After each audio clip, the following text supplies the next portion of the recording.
Good evening. This is Akashvani and I am Abhishek Mukhopadhyay with the World News.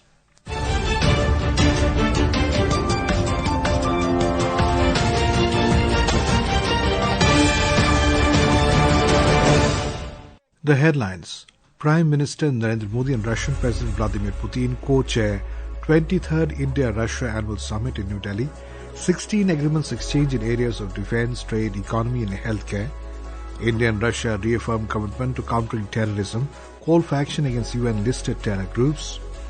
Germany's parliament approves new military service law to boost national defence. And Velavan Senthil Kumar clinches men's title and Anahat Singh women's at the Squash India Tour 4 in Chennai. India and Russia had exchanged 16 agreements in areas related to defence, trade, economy, healthcare, academics, culture and media. Addressing a joint press meet with Russian President Vladimir Putin at a 23rd India-Russia Annual Summit in New Delhi, Prime Minister Narendra Modi expressed confidence that India-Russia friendship will give the strength to face global challenges and this very trust will enrich the shared future of both nations. He stated that India and Russia have been standing shoulder to shoulder in the fight against terrorism. He reiterated India's unwavering belief that terrorism is a direct assault on the values of humanity and said global unity is the greatest strength against terrorism. आतंकवाद के विरुद्ध लड़ाई में भारत और रूस ने लंबे समय से कंधे से कंधा मिलाकर सहयोग किया है। पहलगाम में हुआ आतंकी हमला हो या क्रोकस सिटी हॉल पर किया गया कायरतापूर्ण आघात, इन सभी घटनाओं की जड़ एक ही है। भारत का अटल विश्वास है कि आतंकवाद मानवता के मूल्यों पर सीधा प्रहार है और इसके विरुद्ध वैश्विक एकता ही हमारी सबसे बड़ी ताकत है। In a joint statement issued after the 23rd India-Russia Annual Summit, the two countries reaffirmed their commitment to strengthening bilateral and multilateral cooperation in the field of combating challenges and threats such as terrorism, extremism, transnational organized crime, money laundering, terrorist financing and illicit drug trafficking. Both leaders reaffirmed the strong commitment to preventing and countering terrorism in all its forms and manifestations, including cross-border movement of terrorists and terrorist financing networks and safe havens.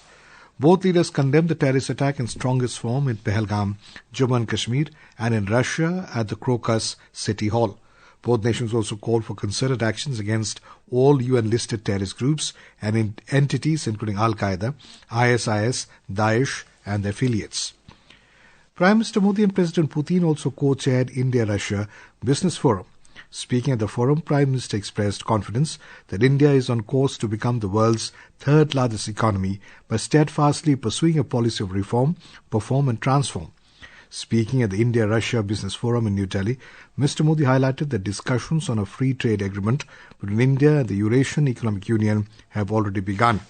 He emphasized that whether in business or diplomacy, the foundation of any partnership is mutual trust.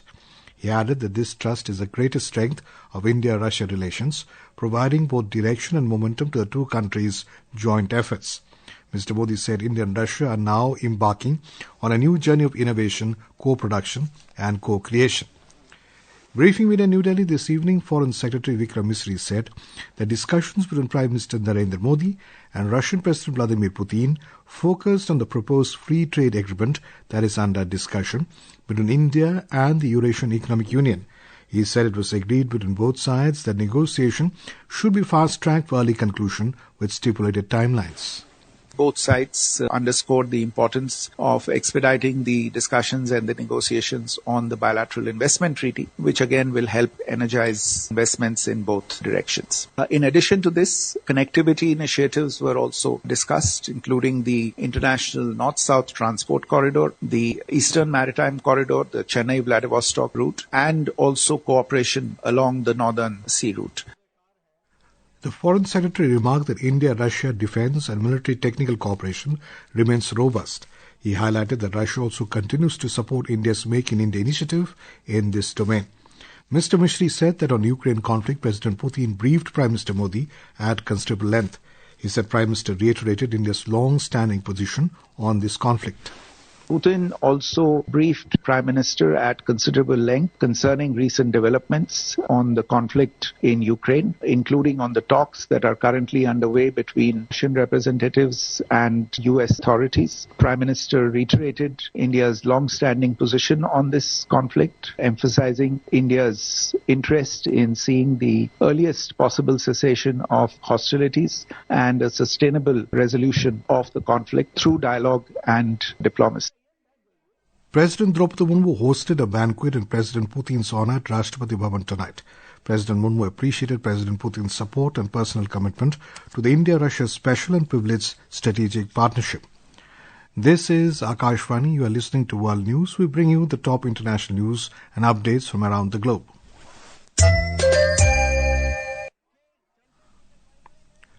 Germany's parliament, the Bundestag, has approved the new military service law today in a move aimed at boosting national defense. It marks a significant shift in Germany's approach to its military and follows Chancellor Friedrich Merz's push to create Europe's strongest conventional army. The change means that all 18-year-olds in Germany will be sent a questionnaire from January 2026 asking if they're interested and willing to join the armed forces. The form will be mandatory for men and voluntary for women. Civil Aviation Minister Rammohan Naidu has said the situation of Indigo flight delays and cancellations is getting better, and it's expected that there won't be any waiting at airports from tomorrow. He said the government's major focus has been on reducing the backlogs that have been happening at the airports, and it is actively on the ground engaging with all the necessary stakeholders. Government has constituted a 4-member committee for the comprehensive review of the circumstances leading operational disruptions of Indigo flights. Indigo CEO Peter Albers has apologized for the inconvenience caused to the passengers across the country due to the large numbers of flight cancellations. The death toll from Sri Lanka's worst natural disaster in 2 decades has climbed to 607, according to updated figures released by authorities today. At least 214 people are still reported missing following the devastation caused by Cyclone Dithwa and subsequent landslides and floods across multiple districts. India's Operation Sagar Bandhu has delivered extensive post-cyclone support to Sri Lanka, providing over 58 tons of relief, medical centres, Bailey Bridge units, NDRF teams, helicopters and naval assistance. At least 5 bodies of Baluch civilians were recovered from different regions across Balochistan, including the tortured remains of a kidnapped person and others killed by gunfire. Citing local sources and police, the Balochistan Post reported that these incidents unfolded yesterday in Panjgur, Khalikabad and Zehri districts. In Panjgur, the tortured body of a man recovered from the Pulabad area of Prom Tehsil was identified as Abdul Wahab, a resident of Zamran area of Turbad city. In squash, India's rising star Anahat Singh extended a winning run over veteran compatriot Josna Chinappa to clinch the women's title at the HCL Squash India Tour 4 in Chennai today. The 17-year-old Anahat outclassed former women's world number 10 Josna Chinappa by 3-2 in a gripping 52-minute battle in the final. In the men's category, top men's seed Velavan Senthil Kumar claimed the title, defeating Adam Hawal of Egypt 3-1 in the finals. In the FIH Hockey Men's Junior World Cup 2025, India entered into the semi-finals after defeating traditional rivals Belgium in the quarter-finals. In Chennai today, the Indian team won in the penalty shootout 4-3 after both teams were locked at 2-2 at full time. India will now face 7 times World Cup winner Germany in the semi-finals on Sunday. India won the Junior Hockey World Cup twice, with the last time coming in 2016. In the Women's FIH Hockey Junior World Cup 2025, India defeated Ireland 4-0 in the final pool match in Santiago, Chile today. And now, before we close, here are the highlights of the bulletin.